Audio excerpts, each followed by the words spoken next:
and writer of the comic book Scrimshaw. And I met you at WizardCon in New Orleans this year, January 3rd, if I remember right, the first day. Yeah, absolutely. And it was crazy. We went there, and so I started just walking around. I wanted to just kind of get the first time I've ever been to a Comic-Con. So I'm just trying to get a lay of the, just looking to see everything that's going on, see all the crazy stuff going, costume like the Fabulous Predator. You see him walking around? Oh yeah. He definitely had some sachet to him for sure. Yep. And so, yeah, he was just all, with the long nails. I was like, yeah, it was a Fabulous Predator. It was. I go, that was probably one of the best costumes I saw. But so I'm just looking around, and then all of a sudden, here comes this guy. It's like, you like comic books?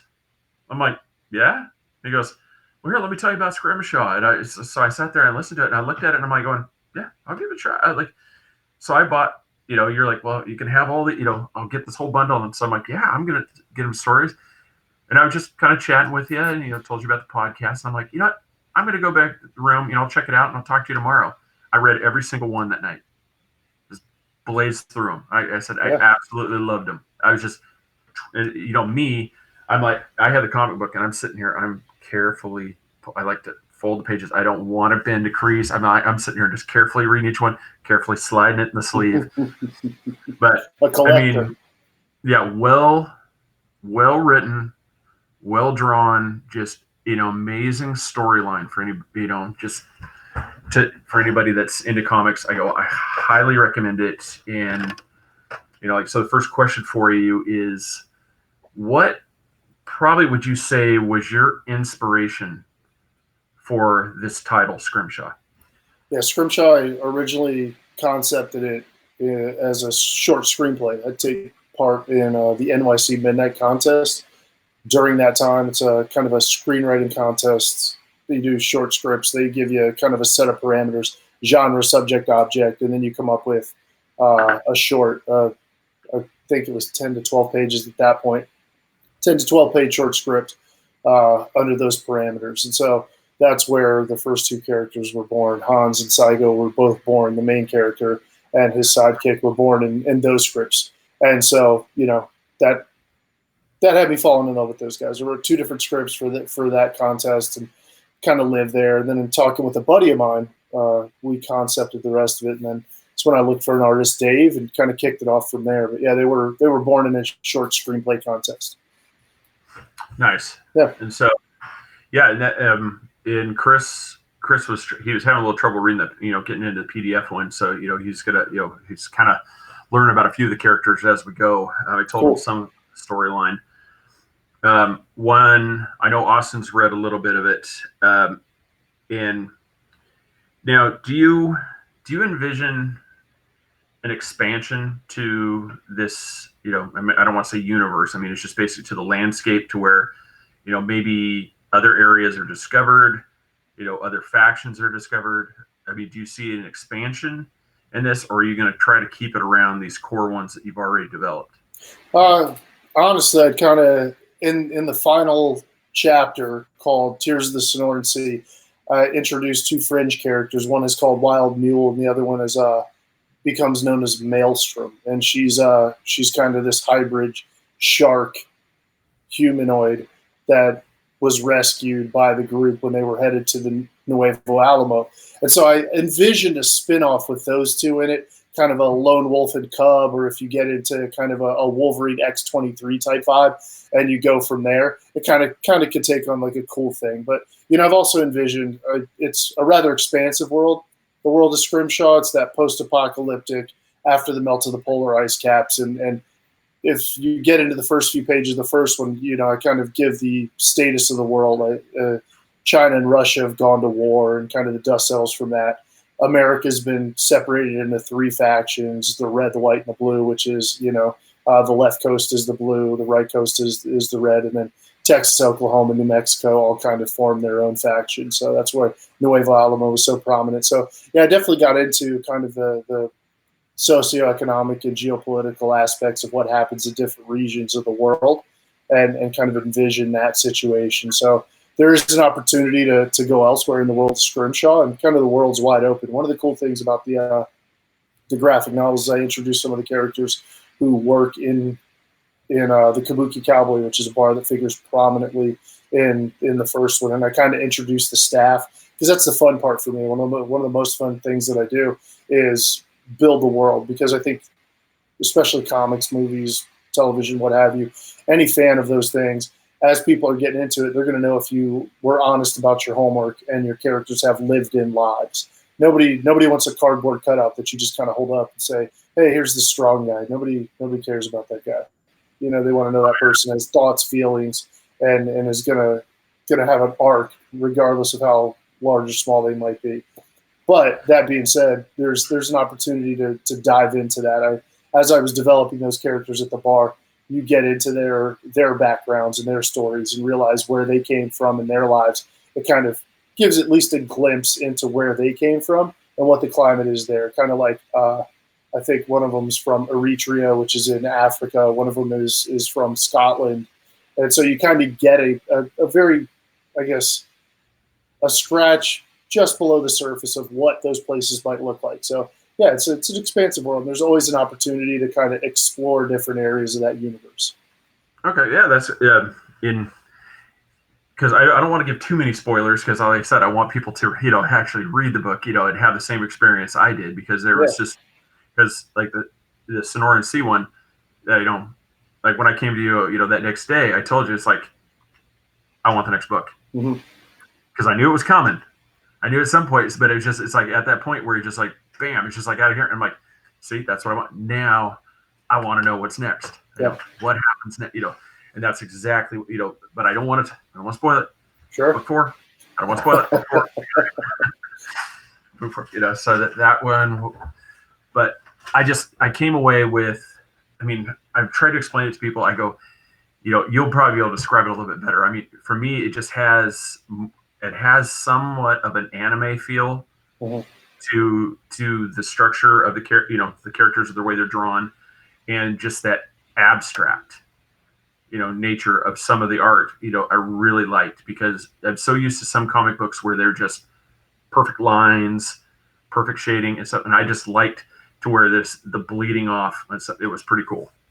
Yeah, that's Dave Mims doing his best work. Like, guys, hyper talented. His style is like nobody I've seen. One of the funniest things I say is a lot of people, as we've been doing conventions over the past 4 years, a lot of people, say it's Early Jai Lee or Jay Lee, however you want to say his name. Most people Jai. But funny thing is I was at a convention in Las Vegas before I moved, and this would have been the winter before last, and I'm wearing my Scrimshaw t-shirt, and I walk up and Jay Lee's there, and he's looking at my t-shirt. He goes, "Who drew that?" And he was impressed. And most people say that was like, "Oh, that looks like him." And so, but it's all down to Dave Mims. He's the artist, extremely talented guy, very good at what he does. His style, the moment I saw it, lent itself to what we were trying to capture, which is, that, like you said, that anime manga feel, because it does take place in Japan, but it also has that grittiness that we were looking for the post-apocalyptic setting that we wanted to go out and capture. And so Dave kind of captured that. In spades. It looks awesome. It's one of those things that he walks the line between both very well and melds it seamlessly. So yeah, always happy to work with it. Because I really loved the fact that the storyline, it wasn't just here to here to here to here to here, and all of a sudden you're at the end. Just like a lot of comic books are written. This one was, there were multiple things going on in the same storyline. Yeah. Everything from in the first book, they're out, you see them, the fishing scenes. You got that. And then you have the same, you have see from some of the different corporations.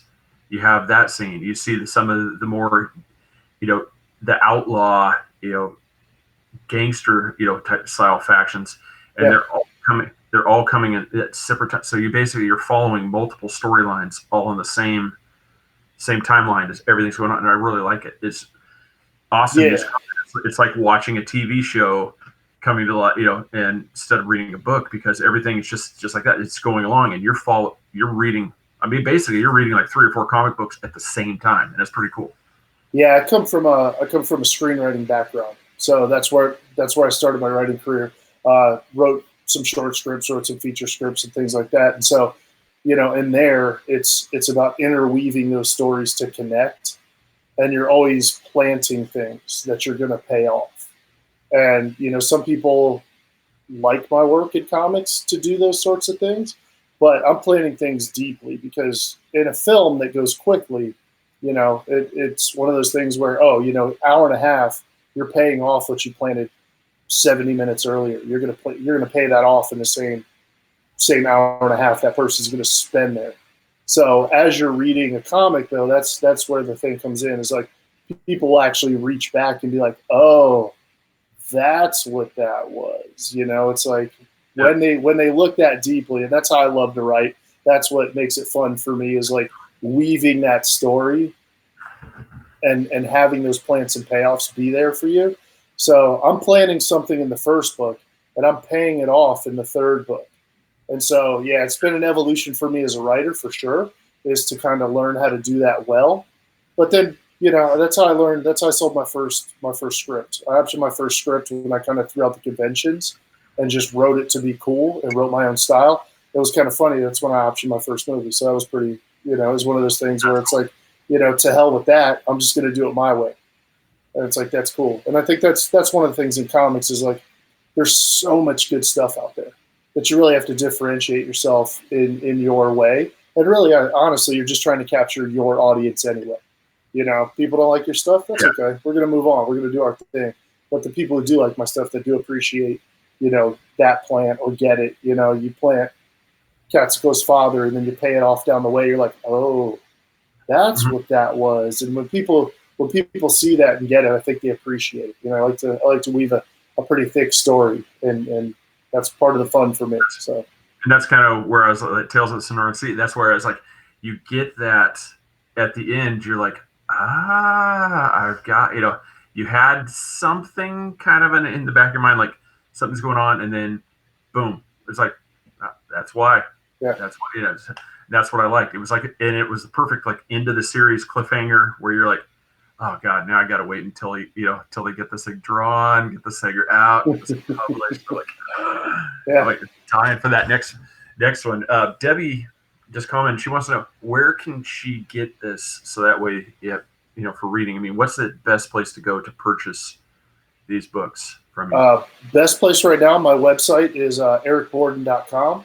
There's a link to my Etsy site on there, and I'm actually having a deal. We're calling it the quarantine reading deal. I'm actually giving the first 3 volumes via PDF for just $3.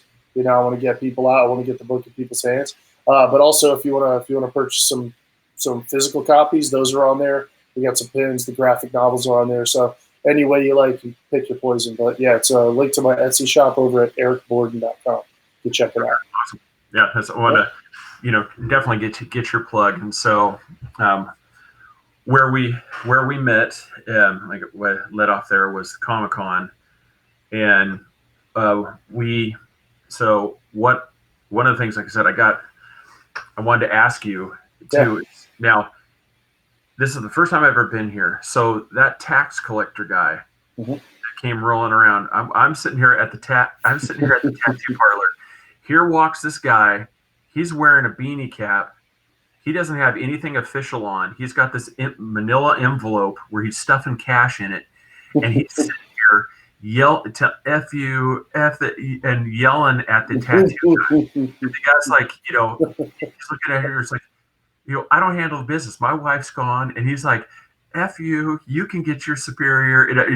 He's going, and then that guy storms off. So I'm like, did you have any feeling like that guy wasn't official? That guy didn't come by my booth, but I like to handle things up front. So when people say, "Hey, you need to pay your taxes," because the thing I don't want happening is like when I'm at my booth, as you saw, I like to be engaging the fans. I like to be in front of my booth, talking to people, getting the book in their hands. And if somebody tells me to show up 30 minutes early to pay my taxes, and they're coming by my booth, I'd rather just go ahead and get it done so I can spend my time that I've paid for to be there, interacting with the fans and people that I get my book in their hands. So yeah, plus that's one thing I learned, like at a young age, you always pay the tax man. Always. Like I tell anybody that's listening, like, always pay the tax man. It's like the only reason you need to do anything else is they got Al Capone in a time in which it was okay to whack people wholesale. Okay, Oh yeah. This dude was scary. He would whack people on the street. The IRS doesn't care. They came and got him anyway. It's like that's all you need to know. Like, if you get him on any murder charge or anything, it's just, but what'd you get him on? Taxes. Yeah, the IRS put Al Capone in jail. How you think you're going to fare? You're not. So just pay him and get it out of the way. Just do it. Like, it's not going to go well for you. Kind of like right now, we were there for the Sassenach panel. As you know, she was a big, huge fan of so I am, for Outlander, and so I got the Sassenach whiskey, Scotch whiskey, and so they said I was Slanja. I was like trying that. Nice. How is it? Not bad. Has it? It's pretty smooth. It's like I'm just taking it in. It's like, yeah, it's like it's hard to describe. It's like it's not one of those where it's all in the front and then or it hits you in the back. It's like a constant. Yeah. Yeah, it's pretty good. I like it. All right. Now that was brought to you by a non-sponsor, but hey. Well, it's topical. You picked it up, and it's the Outlander from Wizard World, New Orleans. No volume from Chris. No, yeah. So, but that was, being the first one, it was really cool getting ready, just walking around and seeing all of the different, just comic book, artists that were doing, selling different things. I mean, I picked up another title from another one to check it out too. And like I said, it was good, but I honestly really liked your storyline a lot more. I appreciate that. Than that one. And that's where I said one of the things I was going to ask you too, is like, now I walk away. Now, did you and your wife think I was serious about having you on here? That actually potentially, yeah. I mean, here's the thing. This is what I find about comic conventions. Most people show up to comic conventions because they want to be there. There's, especially in that the comic community is such a small community. I mean, it's obviously worldwide and things like that. With the advent of social media and stuff like that, it's even bigger. But if it's also a small community, so there's not too much BS that I find that goes on. And here's the thing: it's like you'll get an offer. And most people will give you an offer, but when they come back, they're like, "Yeah, most people don't come back if they're not serious." And you could tell once you've been around the block, and I'm sure in your business same way. It's like once you've seen people, you can sniff it out pretty well if they're serious or if they know what they're talking about or if they're serious about what they do. And you definitely gave off that vibe that you guys were about your business and things like that. The way you presented Three Beards and what you guys had going on was. It seemed legitimate, so yeah, definitely. You can. Yeah, I still can't hear you, Chris. I don't know if you could. Try coming out and come back in. But it's it was one we'd only had. I think by that time, we only had maybe 2 or maybe 3 people on, so we were still really rusty. And so probably since I've seen you, we've really got guests, and so it's gotten a little bit more fluent, a little bit easier because for the longest time it was so clunky. You're just like, oh, I don't know what to ask. I'm so nervous. And now it's just like I could tell everybody, come on, it's an easy interview. I mean, we just like to joke around. I mean, we don't like to, really make anything stressful on people. And I mean, like I was looking in some of the stuff. So are you still into Muay Thai? What's that? Are you still into Muay Thai, or have you found another gym, or are you? Oh no, but that's only because since my son was born, like I quit training Muay Thai when my son was born because I had to choose. Everybody's got their day gig, and then it was training, and then it was hanging out with my son, and then it's writing. So something had to give. And when I was in Las Vegas, we trained with MMA fighters, amateurs, some professionals, stuff like that. So you can find better things to do in your late 30s, early 40s than train with 20-year-old killers. You know what I mean? Oh, yeah. It's like the first time you come home from Muay Thai and you almost broke your leg, your wife is like, don't you think it's time to slow it down? I'm like, maybe. That was us in our MMA classes. It's like there's wife sparred with one black belt, and just like she's almost in tears because it was like the black belt was like full contact. Yep.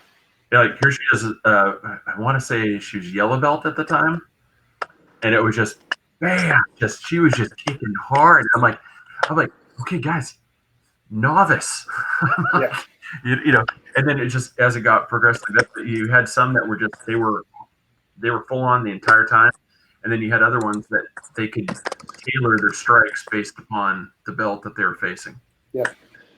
Yeah. You know, which was nice. But yeah, I was good at. I just wanted to ask. I think they enjoy whooping you up. Some of them do. Yeah, that was my experience. When I tried to go to training part time, that didn't work out too good because it's like, oh, I'll go 3 days a week. Except the guys you train with don't care that you're only coming 3 days a week. They're treating you like you're still training full speed, you know, and you're not drinking beer 3 days a week and then training 3 days a week. You know, they don't care. They're not taking it easy on you. They're not going to give you the discount plan. They're just going to try to kick your face off still, you know. And yeah, so that was the thing that fell by the wayside. It would be awesome to have the time, but like I said, with what I do with writing, and if you're going to do it well, then, you know, being a good parent and stuff like that, it's just, you know, something I had to give, and that was definitely the Muay Thai. But it definitely doesn't help my waistline, that's for sure. No, I know. We tossed around the idea of asking if you just write like another freelance comic book, would you use us as 3 characters? I mean, just throw us in there. We're not looking for compensation. We're just looking to be thrown in a comic book somewhere. Yeah, I could do that. You sign the release, we'll get you guys in there, no problem. Hey, tell me what form to sign. I'll sign. I'm the villain of the group, you know what I mean? So I'd have to be the villain, you know. I'm the villain. Absolutely. Well, see, guys with beards are easy to put in there as 3 villains. That's no problem. That's one of those things that's extremely iconic and very visual. The minute you introduce these people, they're gonna be like, oh, they're up to no good. Like they know that. It's true. It's true. Yeah, you definitely want to establish that visually in a comic book. They're gonna be like, oh, they're the villains, you know. Yeah, that was. And then one of the questions, like I said before, I forget to ask. I've been meaning to. Now, kind of like a compendium, some maybe even like a fold out. Have you considered a map? A map, yes. Yeah, something like a world map, maybe even a whole separate issue where you do vehicles, you do ships, you do the factions, you kind of go over. And so for people that, you know, because some people aren't as, you know, when they're reading stuff, they have a hard time picturing it if it's not in there in front of them. So I wondered if you thought about doing something like that, because I'd buy it. So like a source book or something like that. In the back of every graphic novel, I've assembled something that's called a captain's log, and that's where I throw in like the character bios. I do Katsuko's father, who's the bride of our main character. Her dad runs a company called Capone Arbor Data Services, and he keeps case files on all the villains and stuff like that, and that's in the captain's log. I even create advertisements for fictitious businesses. So, yeah, that stuff is already kind of in there. But, yeah, to take it one further and get into – because I've thrown some of the schematics of the boats and stuff like that in there, kind of superficial stuff. But what I'd really like to do is, like you said, I had been talking to a guy who did some detailed maps of the world as it would be if the polar ice caps melted, completely fictitious and stuff like that. But he was obviously out of my price range. He's very well known. His stuff is great, but you know he makes more money just producing his maps and stuff like that. I couldn't even begin to touch him, and it's one of those things. It's the margins in comic books is very small and stuff like that. So you can't sink what you would put into an entire graphic novel. You know, almost 5 Gs. You couldn't sink that into just doing a set of maps. But yeah, and that's me being like the hyper nerd too. It's like, oh, well, now I have to have this. And then for me to be like, well, it's not that. So I don't want to go lighter than that. So it's going to be a balance. But yeah, I definitely would. I have actually thought of that, kind of compiling all the villains into one, compiling all the advertisements into one, and then writing like a larger compiled universe. I guess compendium. One of the coolest things I've ever seen is Aliens did a technical manual, which got into like, yeah, dude, it's one of the coolest nerd things you've ever seen in your life.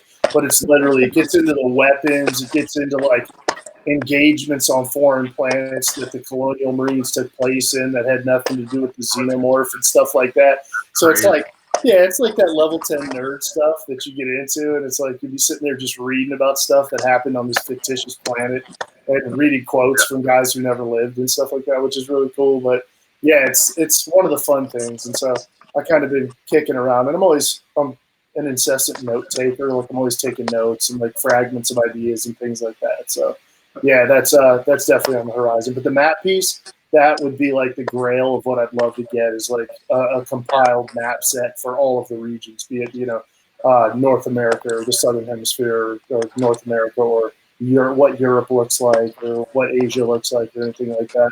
Yeah, that would be dope. And the Philippines, you got the Filipino flotilla, just it's like where, they're located at, the Australia, just where you have the different groups, just like how these things would look. Just because as I'm doing, I'm like, oh god, it'd be so cool to just open it up and you're like, oh, there it is. Mm-hmm. And you can sit there and you can look at it. Get like a blurb about everybody, whether it's Shot Fox Industries or Capone or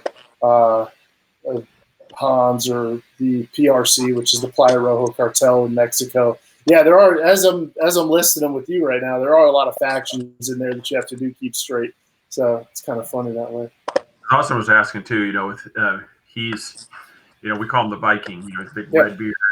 So he was talking like, I mean, how is that even like a possibility? Something of the Norse, like of some sort of a Viking, entity survived, and they're up there in the Europe area.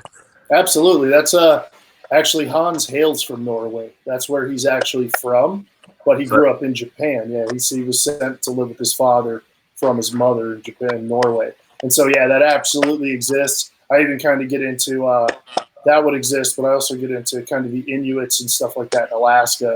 They became one of the more powerful corporations. They formed an alliance, a tribal alliance. And so, yeah, there are definitely those factions. And the Norwegians actually became a more powerful group because obviously they're steeped in things like whaling and what have you. So anybody with the skill set that was necessary, that was a seafaring kind of, I guess, lineage or what have you, actually fared much better after the fall than anyone else because the seas rose. And so people were obviously, in the world of Scrimshaw, that became the law of the land, as if you were a seafaring person, you obviously, had the skill set that would benefit you in that environment. That's cool. Yeah, as I said, yeah, I'm glad we had you on because as I said, I wanted to get this thing out, and it's the same. This is kind of what I was explaining to him. Like, yeah, I had while she was up at the panel, that I was probably 45-minute, hour conversation. Just occasionally, I'd step aside and let you talk to somebody else that would come along because I wanted you to get it to them. But I can't recommend this comic enough, and I mean, I it's completely different than anything like I said I had. I mean, I'm a huge Punisher fan. I mean, I've got almost every one out there. I mean, there's just only a few that I'm missing, and it's just that in this one, like I said, I've got like I showed on there. It's sitting in a prominent place right behind me. Oh yeah, that was do you have? Now I don't know if you remember. Like, do you remember the old style like Punisher War Journal? They published them in black and white. They were like the size of the Rolling Stone magazine almost. They were a larger format book. Yeah. Man, I had a stack of those that I wish I still had these days. But yeah, that's one that I'd kind of want to get back into if I was reading them. Because Punisher, favorite title line, obviously, back in the day and stuff like that. So, Frank Castle is one of the more complex Marvel characters there is. Yeah, the Warzone, too, was a really good one. That one had one of the coolest covers too because it was a skull, and when you opened it up, it had the cutouts. Mm-hmm. So that was there's different comics that they all have these different things, but I said I have yet to see another one for me that reads, looks, and stuff like your book. And like I said I can't compliment you enough, and how much how well of a job you and your artists have done on this work. Thanks, man. Yeah, we've been fortunate enough to have the same team together for the first 7 issues, which was really good. It was myself, Dave, and Spikes, the letterer. And so, yeah, we were together for the first 7 issues. And then we were fortunate enough, Dave, obviously, his art's so great that as he kind of expanded his profile and was able to get out there more through Scrimshaw, obviously, kind of the offers came pouring in for him. So his workload increased, which was really great for him. I mean, guy's hyper talented, so want him all the success in the world. And we were fortunate enough when we hit issue 7 that Spencer Desmond and Ryan Wynn came in to color the book after that. So we were super lucky. Spencer's got a couple of books out, Void Walker and Cade, that have come out, and he's really good writer. He came in, flatted for Ryan. Ryan colored the book. Ryan's had a very long history in comics. He's worked for DC, he's inked for Valiant and stuff like that. So we consider ourselves fortunate to have those guys come in and color the book. So yeah, that was really exciting that those guys came in and did what they did, and definitely churned out an awesome product for issues 9 and 10. So yeah, we've been super fortunate in what we've been able to accomplish with Scrimshaw. Nice. Just contacted Dave last week. Obviously, the world's gone crazy right now, but it's nuts right now. But I sent Dave an email the other day. I'm like, hey man, you want to draw some more Scrimshaw? And he's like, yeah, dude. So I'm working on the script right now for hopefully 4 to 6 more issues. We'll see what pans out. And but yeah, it's going to be called Scrimshaw Battle for Flower Palettes. So yeah, 6 is good. I find that 6. The first arc was 6 issues, and the second arc, Tears of the Sonoran Sea, was 4. I tend to think, especially since I'm a screenwriter at heart, I like to have a little bit more room to kind of stretch my legs. And that's where the 6-issue format really writes better for me, because it gives me more room to get into the characters. You don't want to ever expo dump in your books and stuff like that. You don't want to nobody wants to hear 6 pages of people talking. So if you can parse things in here and there, you're gonna be able to squeeze that pulp a little better through 6 issues than you are in a 4-issue format. At least that's what I found I work better in a 6-issue format. So we'll see how that holds up. But yeah, I'd like to get on another 6-issue one. So I mean, as I said, I'm not going to give any spoilers because I want people to read it too. But first, Ron Sutton, he just posts on there. He loves the book. It's like Fist of the North Star meets Waterworld. That's awesome. Oh yeah. So, but I mean, I'm not gonna, like I said, I don't want to spoilers in there. But man, it was a cool part of the story. But I hated to see the old guy just eat it that way. When he, during the attack scene, I was just, you wanted him to pull through, but at the same time, it's like, it worked. Yeah. It worked. It's like, I want to talk about it, but I don't want to spoil it. I want him to get the same experiences. Yeah. Because I don't. It's one of those. Yeah. I mean, I consumed all 10 in one night as they're just sitting there. I mean, and then I'm like, more. And then when I talked to you the next day, I'm like, what do you think? Oh, maybe by the end of the year. I'm like, oh my god.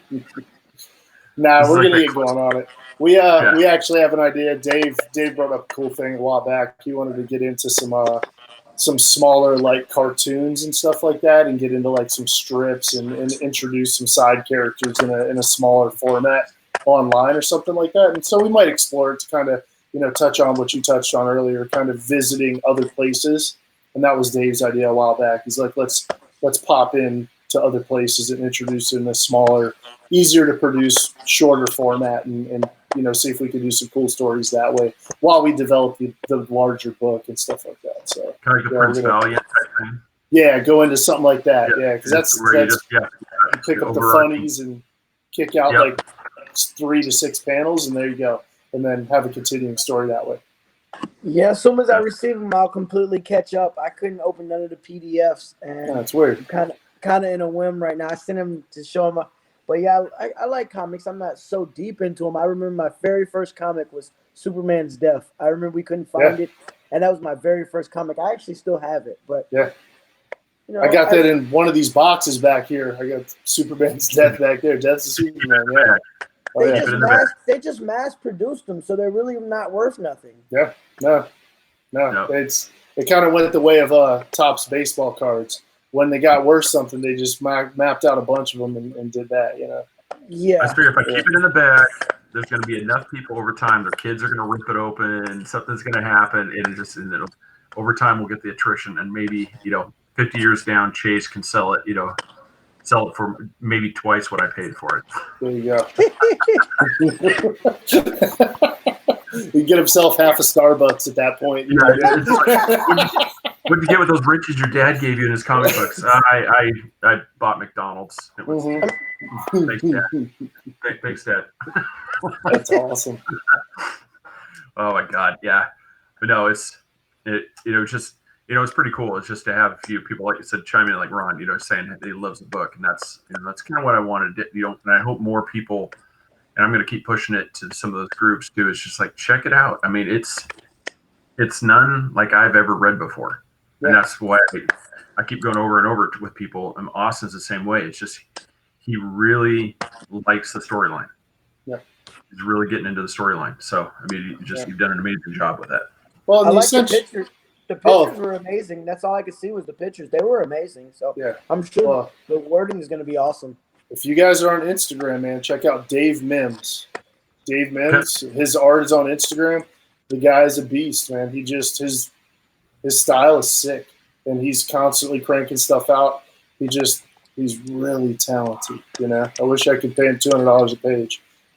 Just have him, and just that. No, I wish I could. I don't pay him $200 a page. I wish I could, and have them all to myself. That would be amazing. We'd be doing Scrimshaw from now till doomsday.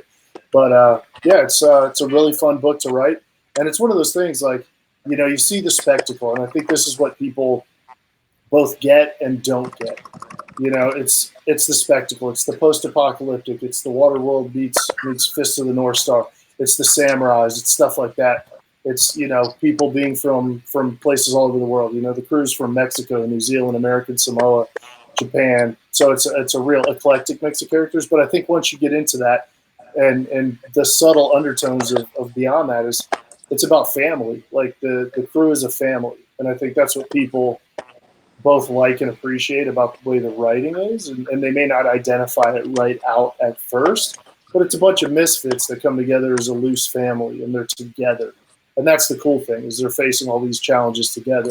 And once you weave that as kind of the undertone of what the book is, then the spectacle is there to kind of throw up against and challenge your characters and stuff like that. So, yeah, that's what's fun for me, because it's essentially a book about family, Now, are you guys having any with Alterna Comics? Are they having any issues with? I've seen this stuff coming out with.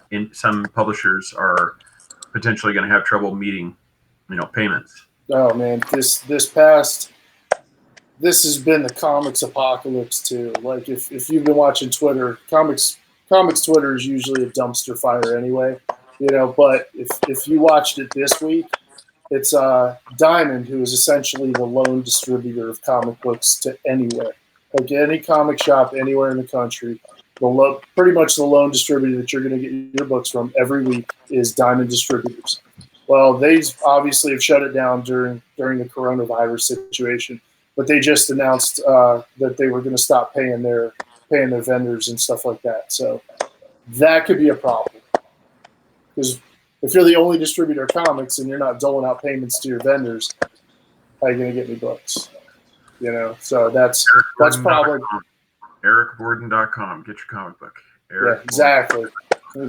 So, but we're heading in a new direction anyway. We kind of wrapped up our relationship with Alterna Comics with the finish of Tears of the Sonoran Sea, because we wanted to go in a new direction. We're kind of doing our own thing, and we originally self-published Scrimshaw anyway, and so our relationship with Scrimshaw, our relationship with Alterna Comics for Scrimshaw was great for a lot of years. It was awesome, stuff like that. But we're looking for a new home for the next installment.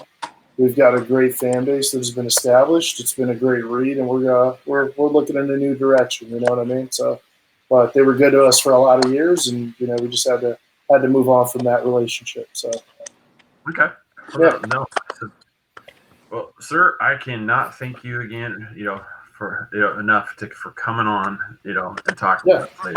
I really hope that this lends a few people to coming over there and picking up the book, because absolutely, I definitely, check you buy the book. Buy them. Check them out. I mean, I say you will not regret them. I mean, Chris, Definitely. as soon as we get your book, he's going to send them out. As soon as you get it, and you have a physical copy in your hand.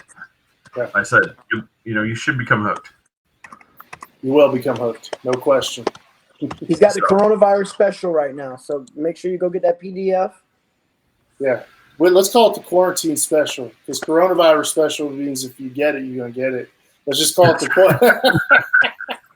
let's call it the quarantine special. We're doing three PDFs of 3 graphic novels for $3, which is pretty cool. You can get the whole series for $3 in your inbox, email, no problem. You can pick that up at ericborden.com. There's a link to buy stuff there, and you can check out everything we got to offer. Awesome. Well, it's once again, sir, thank you so much. Tell Amy hi. Yeah. Said, glad your kiddo's feeling better too. Getting over. Most the definitely. bug, so that's good. So like I said, just hope you guys stay out of the path of this thing, and we can all make it through this. And look, we can be old recounting those tales. Is like, remember that how bad 2020 was when we stayed in the house for 2.5 months. Yep. Yeah. And we all learned that this is the new encounters with people. Yeah, it's going to change a lot, man. But once we get the next issue of Scrimshaw down, we'll come back on and update you guys on what's going down. Awesome. I look forward to it. I mean, seriously, I look forward to it. I'm like, I can't wait. Appreciate you guys. Well, thanks again, sir. Have a great night. And like I said, we will be in touch. Sounds good. Yeah, thank you guys. You're welcome. Oh, that was good. It's too bad Austin couldn't get on. He was having technical issues. I know, that was awesome. I know you had a couple questions for him, but it was same thing. Well, everybody's quarantined in their areas and they can't get out. It doesn't mean your beard can't be amazing. Brock's Beard Care, amazing oil. The beard soap is fantastic. Use that in the shower. It just cleans the beard real nicely. The beard oil goes on perfectly, and then just keeps it from being a piece of steel wool and all scratchy. Nobody wants to snuggle up against that. Not and at all. Cakes, Nancy Burke, go check her out. It's just said hopefully cake business will kick up here as soon as this goes on. But before I forget, go to brocksbeardcare.com, promo code 3beards, capital B, get 20% off, free shipping. And then everybody, like I said, same thing, go Instagram, Twitter, 3 Beards Podcast, YouTube. Most podcast sites we are on there except for iHeart at this time. We're trying to get on there. Come on, iHeart. I know. Like, share, get that out of there. Everybody go to ericborden.com, get Scrimshaw, check it out. Help an indie comic book out, and show them some love. Just really, especially in this time. I said $3. You're going to have 3 issues. It's a really good comic. I can't rave enough about it. Check him out. And as always, everybody, we will see you Sunday or the next episode. I want to thank everybody for coming in and watching. And good night. And I'll say it again. Stay safe. There you go.